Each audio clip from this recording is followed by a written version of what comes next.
మాట్లాడుతున్న సందర్భంగా నాకు అనేక అంశాలు ఈరోజు వారు నా దృష్టికి తెచ్చారు. అదే మాదిరిగా జీవో 46 సవరిస్తామని చెప్పి ఆ రోజు మీ పిసిసి అధ్యక్షుడిగా ఉన్నటువంటి మహేష్ కుమార్ గౌడ్ ఆ రోజు గురించి దీక్ష చేశాడు.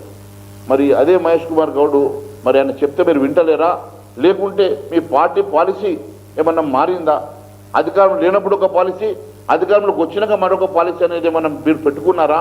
మరి దేనికోసం నిరుద్యోగ యువత జీవితాలతో మీరు ఆడుతూ ఉన్నారో మరి దీనికి సమాధానం చెప్పాలని చెప్పి అడుగుతూ ఉన్నాం. అంతేకాదు గ్రామీణ యువత ఈరోజు ఎంతో బాధపడుతూ ఉన్నది. గ్రామీణ ప్రాంతాల నుంచి ఇక్కడ హైదరాబాద్లో వచ్చేసి ట్రైనింగ్ అవుతున్నటువంటి వారు మరి ఈరోజు మీరు ఇచ్చే 5,000 ఉద్యోగాలకి మా ప్రాంతంలో నోటిఫికేషన్ ఎన్ని ఉద్యోగాలు వస్తాయో మరి ఆ ఉద్యోగాలు మరి క్రైటీరియాలో, ఎందుకంటే మరి ఉమెన్ క్రైటీరియాతో పాటు మరి అక్కడ ఎన్సీసీ క్రైటీరియా అనేకమైనటువంటి క్రైటీరియాస్ ఉన్నాయి. అవన్నీ క్రైటీరియాస్ పోయిన తర్వాత మరి మాకేమైనా నోటిఫికేషన్లో ఉద్యోగాలు మిగులుతాయా, మరి మాకు ఉద్యోగాలు వస్తాయా? మరి ఒకే ప్రాంతం వాళ్ళకి ఇప్పుడు ఇక్కడ 4వ తరగతి చదువుకున్న వారికి వాళ్ళు ఒక అంశం కూడా నా దృష్టికి తెచ్చారు. ఆంధ్ర ప్రాంతం నుంచో ఇతర రాష్ట్రాల నుంచో ఇక్కడ 1 నుంచి 7వ తరగతి వరకు 4 సంవత్సరాలు చదివితే లోకల్ అవుతా ఉన్నారు. మరి వాళ్ళ ప్రాంతంలో వాళ్ళు మైగ్రేట్ అయిపోయి మళ్ళీ 7వ తరగతి నుంచి వాళ్ళు 10వ తరగతికి చదువుకుంటే వాళ్ళ రాష్ట్రంలో లోకల్ అవుతా ఉన్నారు. వాళ్ళు 2 చోట్ల లబ్ధి పొందుతూ ఉన్నారు. కానీ మేము తెలంగాణ బిడ్డలం ఊర్లలోకి వెళ్ళి వస్తున్నాం. మరి ఊర్లలో చదువుకొని వచ్చినా మాకు అంత తెలివి లేదు. మరి మేమేమో ఇప్పుడు నాన్ లోకల్ అయితే మీ తెలంగాణని అని అంటే ఈరోజు ఇన్ని రకాలుగా వాళ్ళు బాధ ఆవేదన చెప్తా ఉన్నారు. మరి దీని గురించి మీరు కమిటీ వేయాలా, దీని గురించి ఆలోచన చేయాలా? తెలంగాణ బిడ్డలకు మీరు చేస్తున్న అన్యాయం. ఈరోజు దాదాపుగా ఈ రాష్ట్రంలో 20,000 పోలీసు ఉద్యోగాలు ఖాళీగా ఉన్నాయని మరి మీరే చెప్పినటువంటి సందర్భంగా ఈరోజు ఎందుకోసం అని చెప్పి 5,000 ఉద్యోగాలే ఇచ్చే ప్రయత్నం చేస్తూ ఉన్నారు.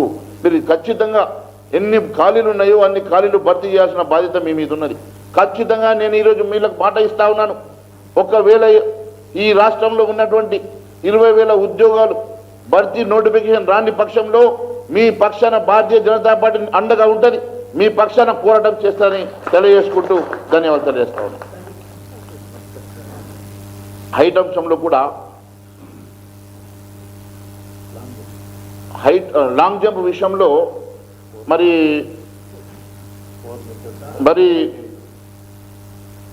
మిలిటరీ సర్వీసెస్లో అక్కడ మిలిటరీ సోల్జర్స్ కోసము వాళ్ళు ఇచ్చినటువంటి క్రైటీరియాలో 3.8 మీటర్లు హైట్ లాంగ్ జంప్కి క్రైటీరియా ఉంటే కేవలం తెలంగాణలో మాత్రం 4 మీటర్లట. అంటే ఏ రాష్ట్రంలో లేనటువంటి నిబంధనలు ఇక్కడ పెట్టడము అది ఒక మరి ఇక్కడ ఇది అన్యాయం చేసినట్టుగానే మేము భావిస్తూ ఉన్నాం. పొన్నం ప్రభాకర్ గారు మొన్న ఇప్పటివరకు 50,000 ఉద్యోగాలు మేము భర్తీ చేశామంటారు. శ్రీధర్ బాబు గారు 70,000 ఉద్యోగాలు భర్తీ చేశామంటారు. రేవంత్ రెడ్డి గారు 1,00,000 ఉద్యోగాలు భర్తీ చేశామంటారు. మరి మీ కొలీగ్స్ మధ్యలోనే ఇంత మరి డిస్క్రిపెన్సీ ఉంటే మరి నిజంగా మీరు ఎన్ని ఉద్యోగాలు మరి ఇప్పటివరకు భర్తీ చేశారో ఒక శ్వేతపత్రం రిలీజ్ చేయాలి. లేని పక్షంలో మరి ప్రజలకు మీరు ఇచ్చేటువంటి ఈ రాంగ్ ఇన్ఫర్మేషన్, మీ మంత్రులు ఒకరు 50,000 అంటారు, ఒకరు 70,000 అంటారు, మీరు 1,00,000 అంటారు, ఎన్ని ఉద్యోగాలు ఇచ్చారో మీకే ఐడియా లేదు.